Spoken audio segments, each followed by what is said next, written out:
हिरण्याक्ष हिरण्याकश्यप का नाम सुने ही हो। हिरण्याक्ष की कथा हम पहले बताए थे और हिरण्याकश्यप की थोड़ा सा प्रकाश डाल रहा हूं।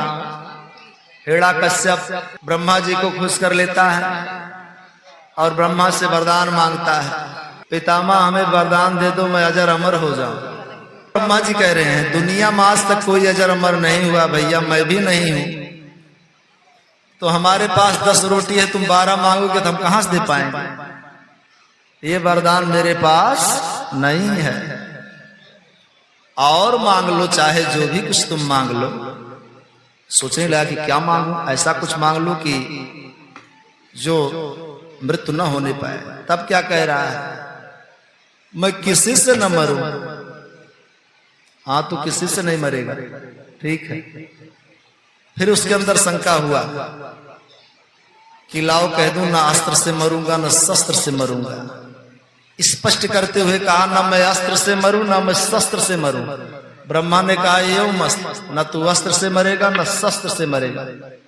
फिर सोचा सोचा सोचा, फिर कहा ना मैं दिन में मरूं ना मैं रात में मरूं। ब्रह्मा ने कहा ठीक है भैया, नहीं मरेगा दिन रात में तुम। कहा इतने नहीं, 12 महीना में चैत बैसाख जेठ अषाढ़ सावन भादो कुआर कार्तिक अगहन पुष माघ फागुन, किसी महीने में न मरूं। ब्रह्मा ने कहा ठीक भैया, नहीं मरेगा बस। बोला संसार में जितने भी प्राणी हैं किसी प्राणी के हाथ से न मरूं। आपने सृष्टि बनाया ना, आपकी बनाई सृष्टि में जितने प्राणी हैं 84 लाख योन में से मैं किसी से न मरूं। ब्रह्मा ने कहा भैया नहीं मरेगा। कहा अभी एक और बाकी न ऊपर मरूं न नीचे मरूं। ब्रह्मा ने कहा भैया कुल बर्तनों में खाली कर देगा मांग मांग के हमारा। अरे कुछ तो रहने दे, बस कर भैया बस कर। बोला नहीं महाराज, अब हमें शंका अगर मरे वाला रहे तो पूरा मांगब, जब हम मरतक वरदान नहीं दे रहे हो ऐसे सही। न दिन में मरूं न रात में मरूं, न ऊपर मरूं न नीचे मरूं, न दाएं मरूं न बाएं मरूं, दिशा में 10 दिशाओं में किसी दिशा में न मरूं। सृष्टि 84 लाख में कोई हमें मार ही न पाए। ब्रह्मा ने कहा पूरा हो गया हो, बंद कर दे भैया वरदान। हाँ पितामह आप ठीक है। ब्रह्मा अंतर ध्यान हो गए। अब इसे महसूस हो गया कि अब हमें जीतने वाला सृष्टि में कोई नहीं है। तो विद्या विवादाय धनम मदाय और शक्ति परेशान पर पीड़नाय अलस्य साधो परिपने कदम ज्ञानाय दानाय जाल छड़ाय।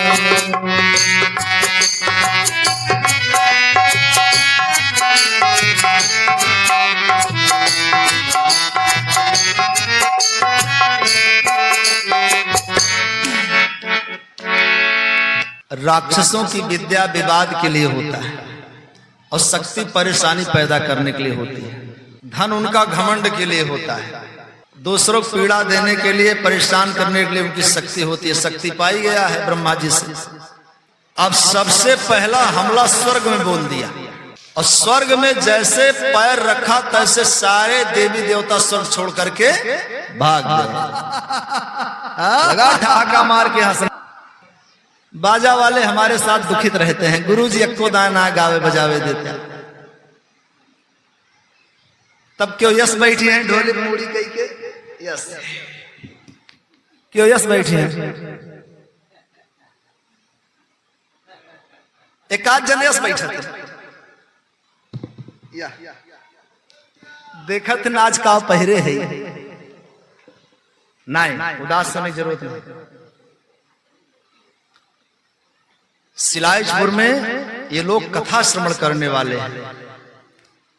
कल बारिश होते होते सब लोग कथा श्रवण कर रहे थे, बड़ी बात।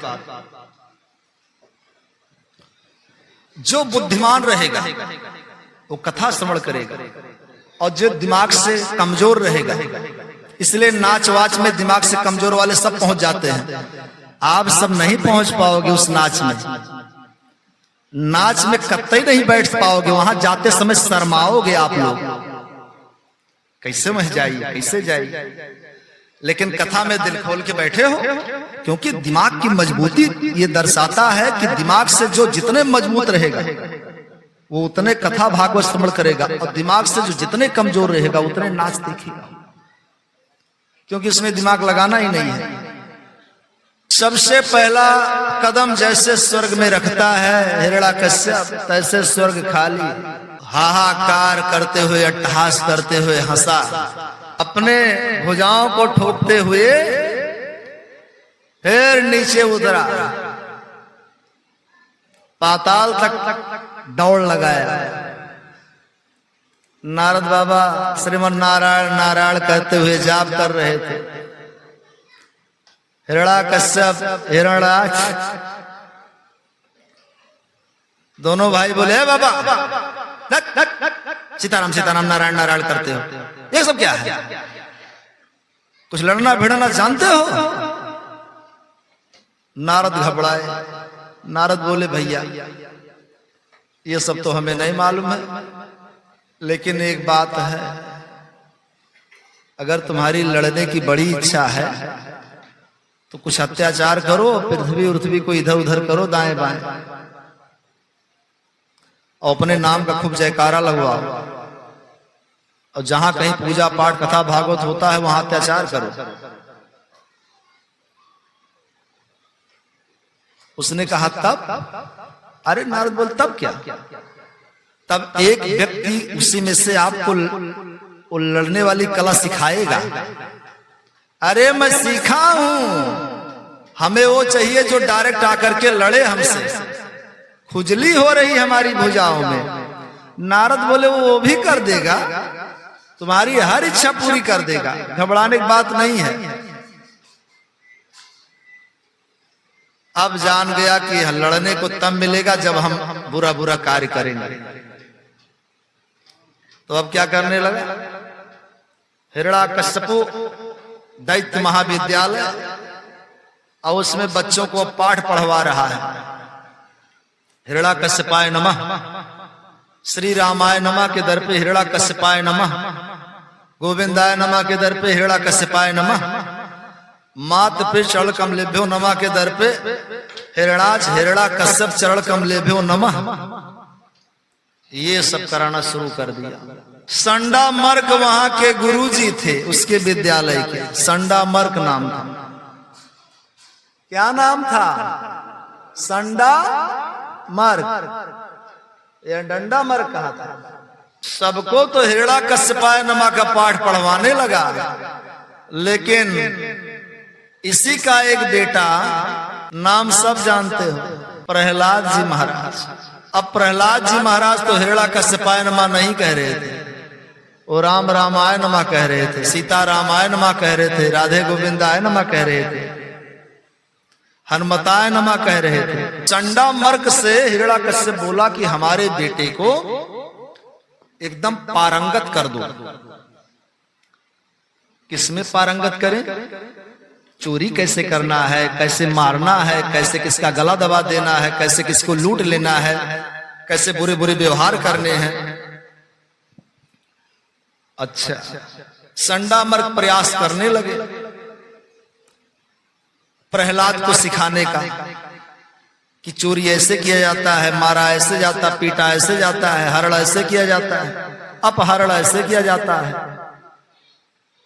हरण अपहरण में अंतर होता है। हरण कैसे करें, अपहरण कैसे करें, कैसे बच्चों गला दबा के मार डालें, सब बुरी बुरी बातें।